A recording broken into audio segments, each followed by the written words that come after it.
We were talking about the whole Aaron Judge saga last week, and it is a saga where I think Aaron Judge is going to be on his way out. I can't see the Yankees giving him a $250 million contract in the offseason.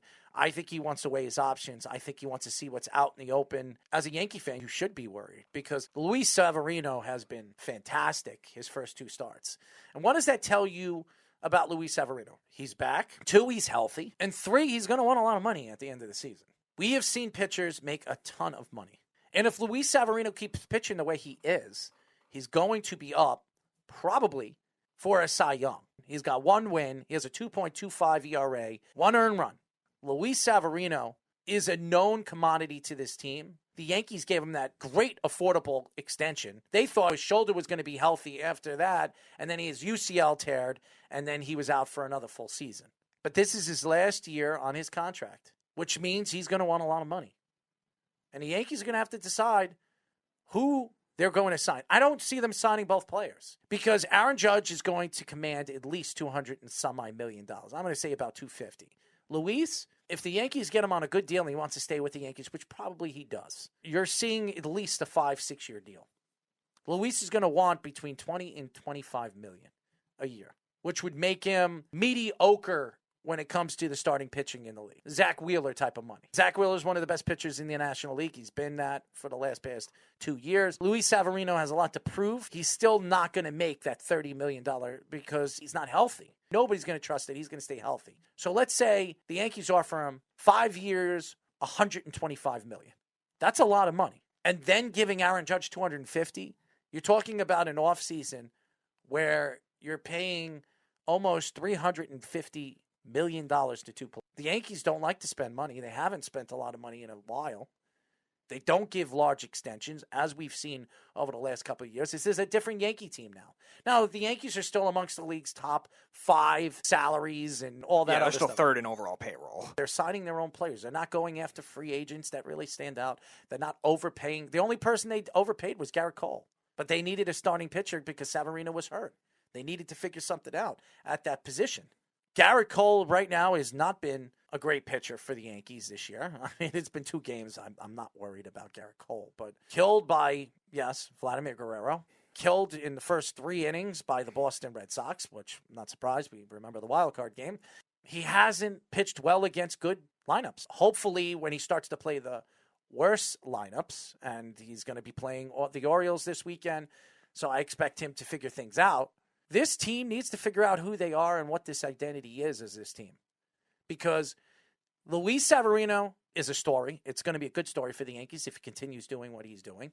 Aaron Judge is starting to hit, but this team has not hit in scoring position. 181 batting average. It is horrible. I think that will change. Last year in the second half, they figured things out. They started stealing bases.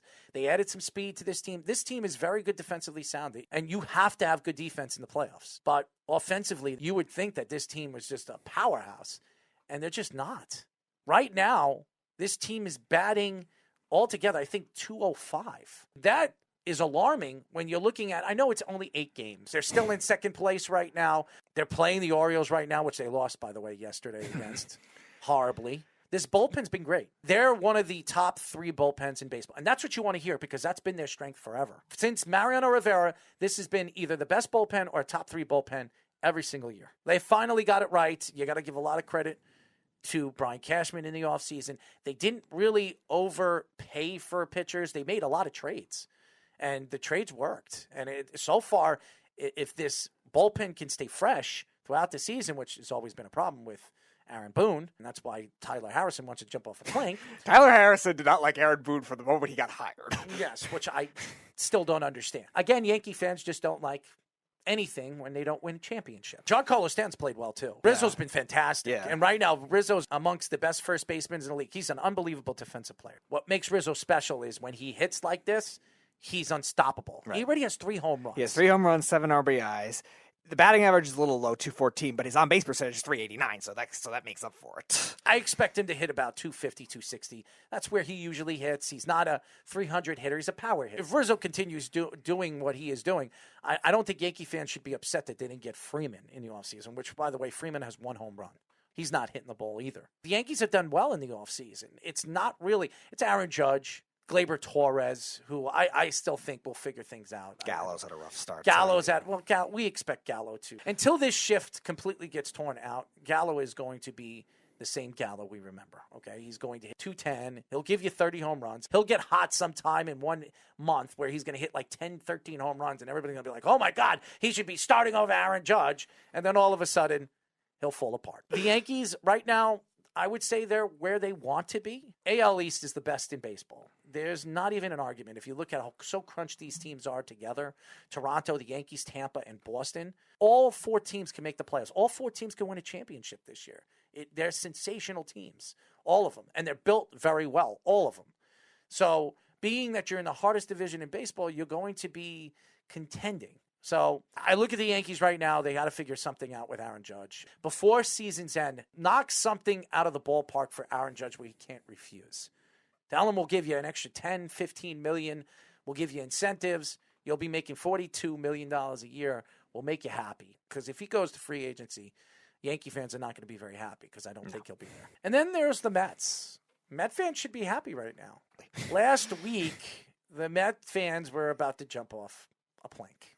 They weren't happy about where this team was and where this team is. But you should be happy about Francisco Lindor, who had a terrible season last year. But right now is back to normal form. He's had 27 at-bats, 8 hits, 3 home runs, 7 RBIs, and he's batting .296. That is what a $326 million player should be doing. Amongst the league's best when it comes to defense, offense, home runs. He has more home runs than any shortstop in baseball. So they're hitting very well. Lindor's hitting .296. Pete Alonso's hitting .258. Brandon Nimmo's hitting .333. Starling Marte's hitting .290. Jeff McNeil is hitting .333. Mark Canha, .381. Eduardo Escobar is hitting .250, but also has been very important when it comes to defense and what he has done, and he is hitting. He's had 6 hits this year. 8 walks, on base percentage .438. Yes, that's why they're 6-2. That's why they're the best in the division. They got to keep it up because right now the Braves are not running on all cylinders. No, they're not pitching well now.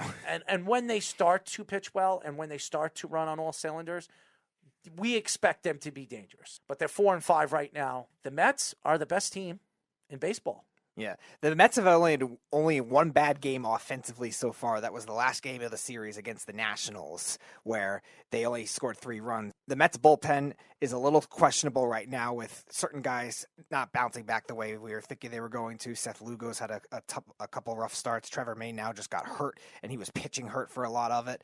But the starting rotation has more than compensated for that. We've gotten good starts from Tyler McGill and Chris Bassitt, who's come over and pitched very well. Carlos Carrasco, not a long outing for him in his first start, but still pitched efficiently as a result. And they're going to need that kind of thing with DeGrom being hurt right now. And Scherzer still not really completely back to his normal form yet. So that's been a good sign for the Mets so far. And the hitting definitely well-rounded and deep. And they're doing so many different things too. And a lot of different lineup combinations. Shout out to Buck Showalter, the way he's managed with these guys so far as well. And we expected this, by the way, with Buck. Because I'm sorry to cut in. Buck Showalter doesn't get enough credit for what he does with young players. Go look what he did with Texas. Go look what he did with Arizona. Go look what he did with the Orioles. Go look what he did with the Yankees, the young Yankees, building Bernie Williams and even Derek Jeter before he came up, his final year. Remember, Buck was there when Derek Jeter made his first appearance. And you listen to what Derek Jeter said about Buck, that 1 year, that half a year that he was there, Buck taught him a lot of stuff. Before, Buck obviously was fired by the boss and brought in Joe Torre. So Buck is a very important piece to this team and the success of this team. If the Mets have any chance of winning a championship, it's this year. Right. They need to win this year. Buck is getting old, and he doesn't look good after his first or second year.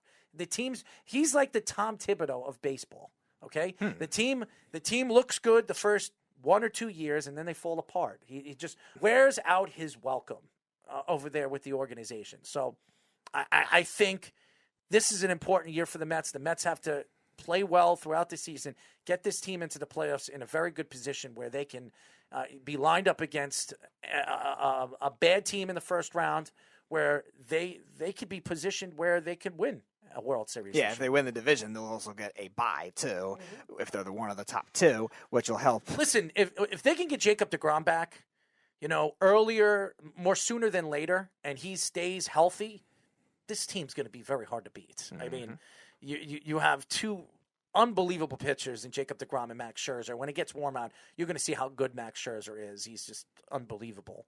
And Bassitt has been fantastic. I mean, right now, the best pitcher on the Mets is Bassitt.